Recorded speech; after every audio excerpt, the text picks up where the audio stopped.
Welcome students. This is the continued part of interference due to reflected light. So in the last class we have derived an expression for the optical path difference between the reflected light, and the condition is optical path difference delta is equal to 2 mu t cos r minus lambda by 2. So this condition we have derived. So now what should be this optical path difference to get the maxima and minima at the point under consideration, that we are going to study now. So now we know that already maxima when it is going to occur means when this optical path difference, this is equal to m lambda. This is integral multiple of this wavelength of light. So m is the integer and this lambda is the wavelength of light used. So if this optical path difference, this should be equal to m lambda, then what we are going to achieve is we are going to get the maxima. So now we know that for the interference due to reflected light, this optical path difference, this is equal to 2 mu t cos r minus lambda by 2, and this is should be equal to m lambda to get the maxima. If you rearrange the terms, so what you are going to get is 2 mu t cos r is equal to m lambda plus lambda by 2. Then from these two terms, if you take lambda by 2 common, so from first and second term, if you take lambda by 2 common, what you are going to left with is 2m plus 1 lambda by 2. So this 2 mu t cos r should be equal to 2m plus 1 lambda by 2, and this is the condition for the maxima in case of interference due to reflected light. So if this condition is achieved, then you are going to get the brightness, that is maxima you are going to get. Next is minima. So when the minima occurs is when this optical path difference, that is delta, is equal to 2m plus 1 lambda by 2. So if this optical path difference is equal to 2m plus 1, if this optical path difference is equal to 2m plus 1 lambda by 2, then you are going to get the minima. So this is the condition for the minima, and already we know this optical path difference is equal to 2 mu t cos r minus lambda by 2, and this is equal to, this should be equal to 2m plus 1 lambda by 2. So just try to solve this. This is equal to 2 mu t cos r, send this lambda by 2 to the RHS, that you are going to get 2m lambda by 2 plus lambda by 2 plus lambda by 2. So here 2 get cancels out, and this lambda by 2 and lambda by 2, that becomes equal to lambda. So this is m lambda plus this lambda. From these two terms, if you take lambda common, m plus 1 into lambda, and that is equal to, m is an integer, if you add 1 to any integer, then again integer only you are going to get. So for that case, what I can write is m plus 1, again I can write as m only. So this will be equal to m lambda. So the condition for the minima in the case of interference due to reflected light is 2 mu t cos r should be equal to m lambda. This is the condition for the minima. So now from all these expressions, it is seen that the condition of interference that depends on 4 parameters, namely it depends on the refractive index of the medium and the thickness of the medium and the wavelength of light used, and this r is the angle of refraction. On all these factors, so this condition of the interference depends on. In the case of constant thickness, if the thickness of the film is constant and the refractive index for the given medium, that also will be constant, so this mu t will be constant for that case. Then when a parallel beam of light is incident on such a film, r also remains constant, then this condition for the interference depend only on the wavelength of light used.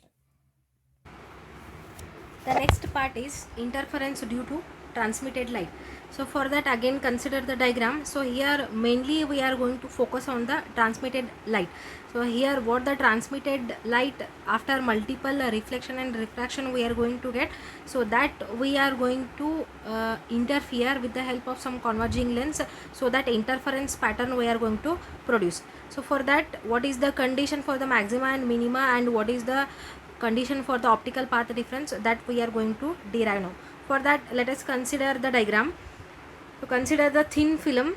So this is the very thin film whose thickness we have taken as T. Let T be the thickness of the thin film and mu be the refractive index of the film that we have considered. And on either side of the film there is air that we have considered. Let us consider SA is the incident light. So this incident light, this falls on the first surface of the thin film. Then at the first surface of the thin film, part of the incident ray is reflected and part of this is transmitted inside the medium.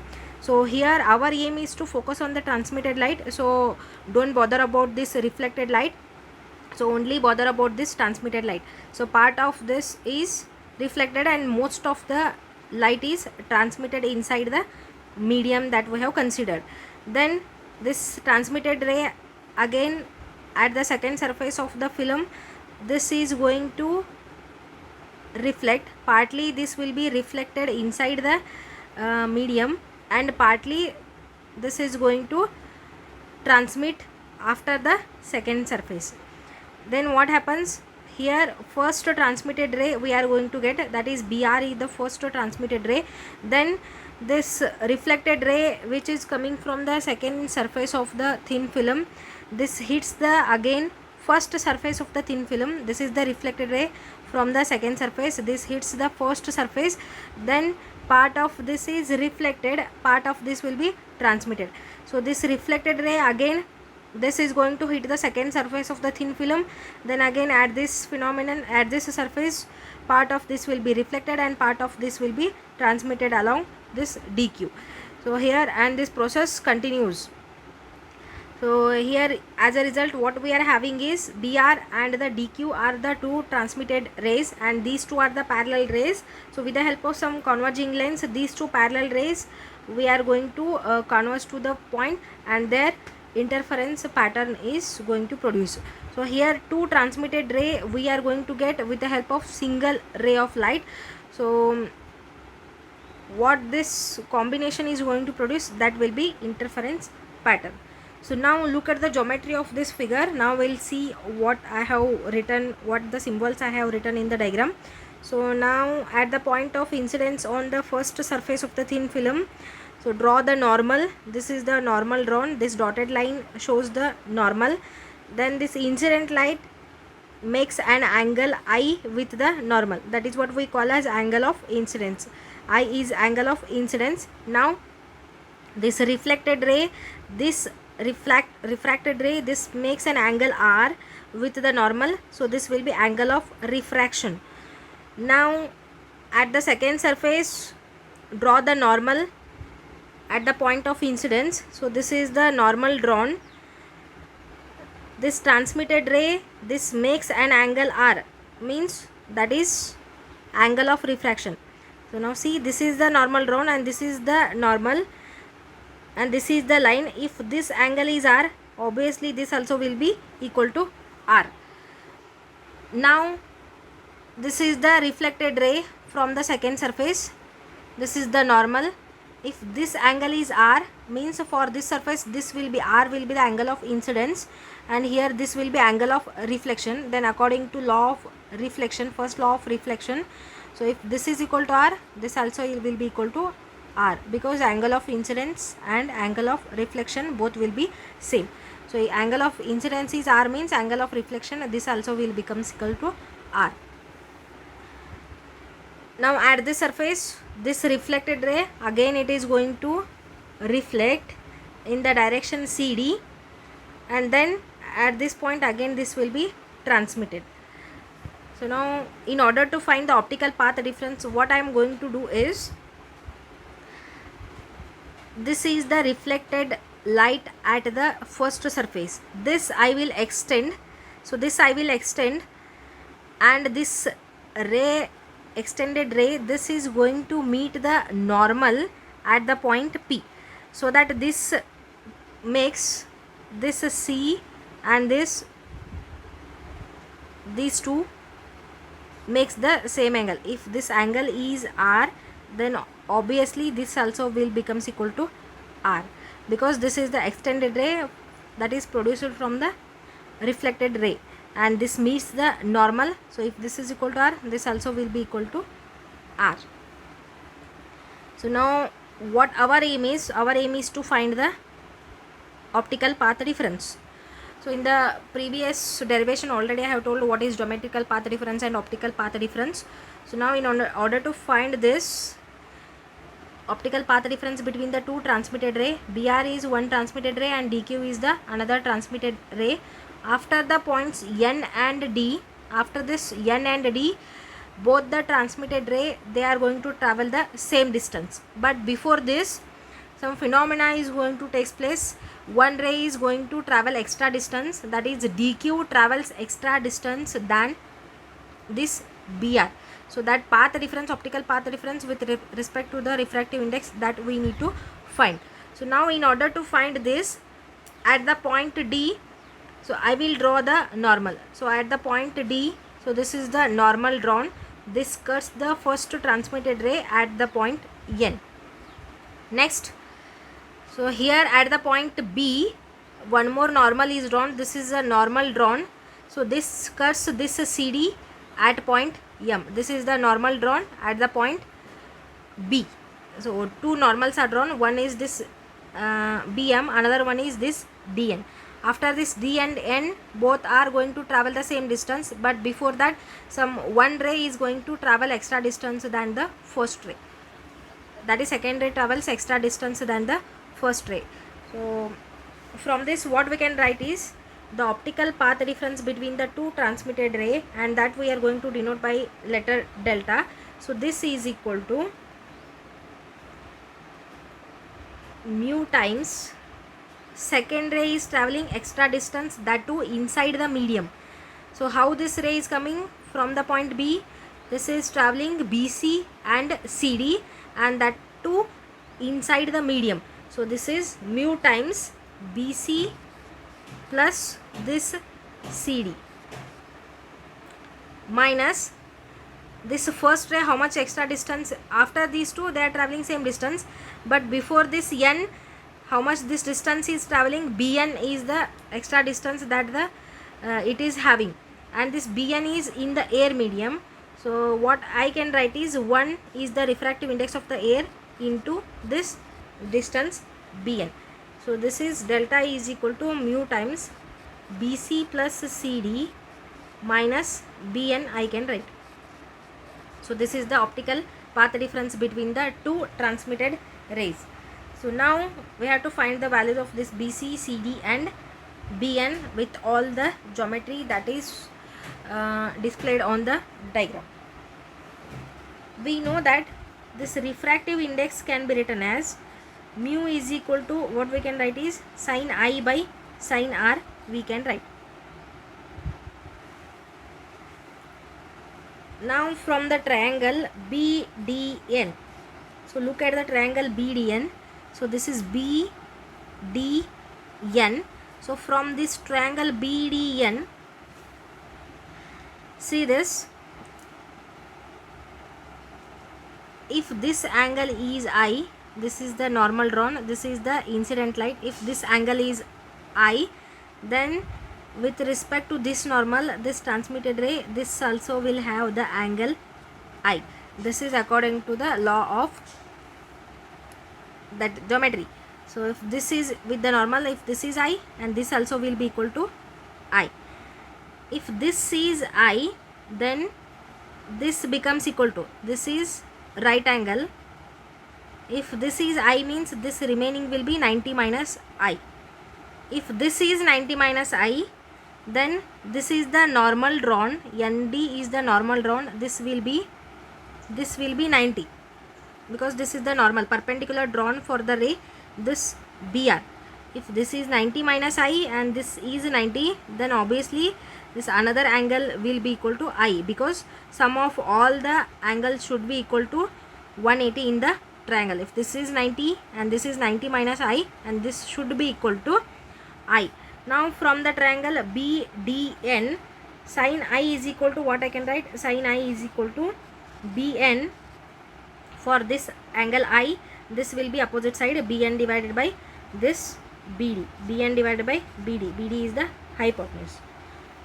So this is the value of this sin I. Then from the triangle BMD, look at the triangle BMD.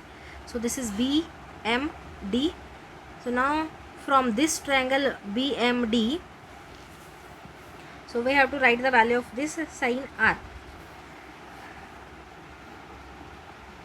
Now see this. This is the reflected ray extended, and this meets this normal at the point P, and this angle is equal to R. Now in order to write the value of this sin R from the triangle BMD, so this angle value, how this is R, that we have to find first. Now look at the triangle BPD. So this is the triangle BPD. So this is the normal extended. So this angle is 90 and this is equal to R. This is 90 and this is equal to R. Now this angle becomes equal to, this is R and this is 90 and this is R, means this becomes equal to 90 minus R. Another angle, this becomes equal to 90 minus R. So now for this BMD, this is 90 minus R and this is the BM is the normal drawn. This is 90, obviously means this angle MBD, this becomes equal to R. This becomes equal to R because this is 90 minus R and this is the normal drawn. 90, this is 90 minus R, means this another angle becomes equal to R. So now from the triangle BMD, sin R is equal to, what we can write, sin R is equal to MD divided by this BD. If we substitute these two, sin R and sin I value, in the expression of mu, so what we are going to get is mu is equal to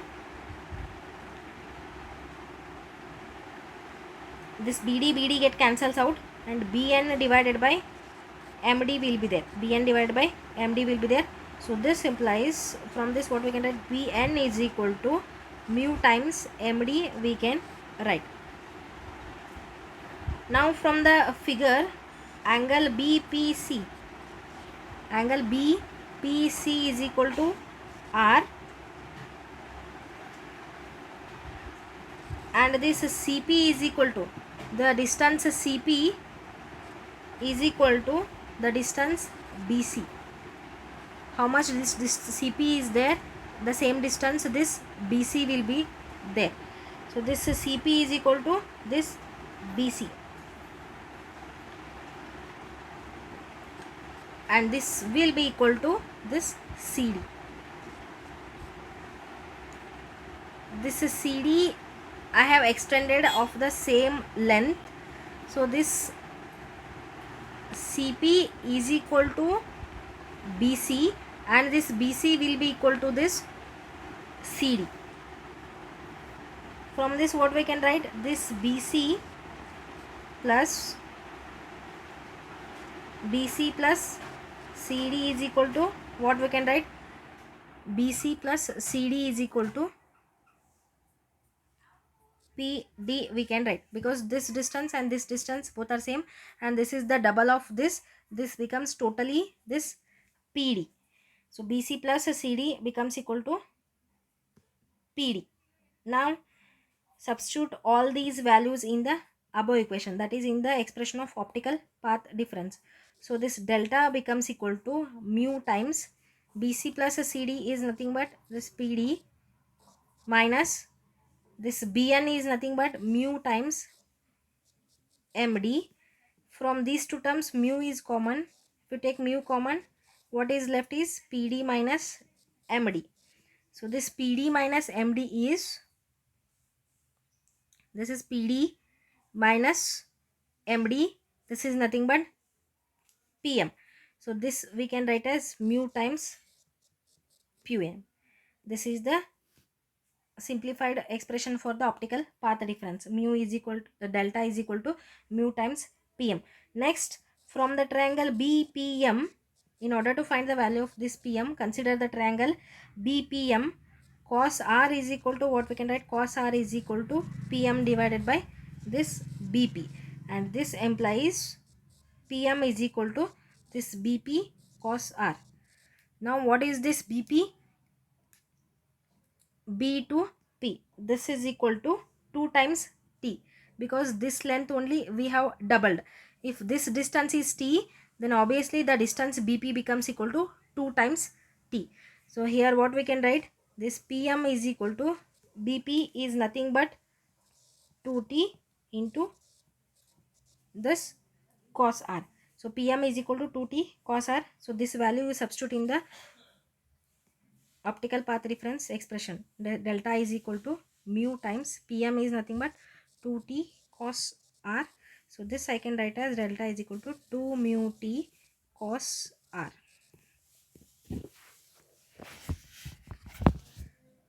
So this is the expression for the optical path difference in the transmitted light. So now here correction term need not to be added. Why? Because so here both this ray and this ray are coming from denser medium to rarer medium. If it is coming from transmitted ray is coming from denser medium to rarer medium, then there is no change in the phase. If it is only rarer medium to denser medium, then only the correction factor is to be added, that is phase change occurs. So for both these transmitted rays are coming from denser medium to rarer medium, so correction factor need not to be added. So this is the final expression for the optical path difference between the two transmitted rays. This is optical path difference between the two transmitted rays. So now we'll write the condition for maxima and minima. So in order to occur the maxima, this optical path difference, this should be equal to n lambda. This should be equal to m lambda, and then what occurs? Maxima occurs. This value already we have derived for the transmitted ray, that is 2 mu T cos R is equal to m lambda. So this is the condition for the maxima in case of transmitted ray. So where m takes the values from 0, 1, 2, 3, so on. Then for the minima, this optical path difference should be equal to 2m plus 1 lambda by 2. So this optical path difference should be equal to 2m plus 1 lambda by 2, and this is the minima. Already this value you know, optical path difference is equal to 2 mu T cos R. This is equal to 2m plus 1 lambda by 2. This is for the minima. Take the assignment question, students. Derive the condition for maxima and minima in interference due to transmitted light. So write the answer and you upload in the classroom app. Thank you.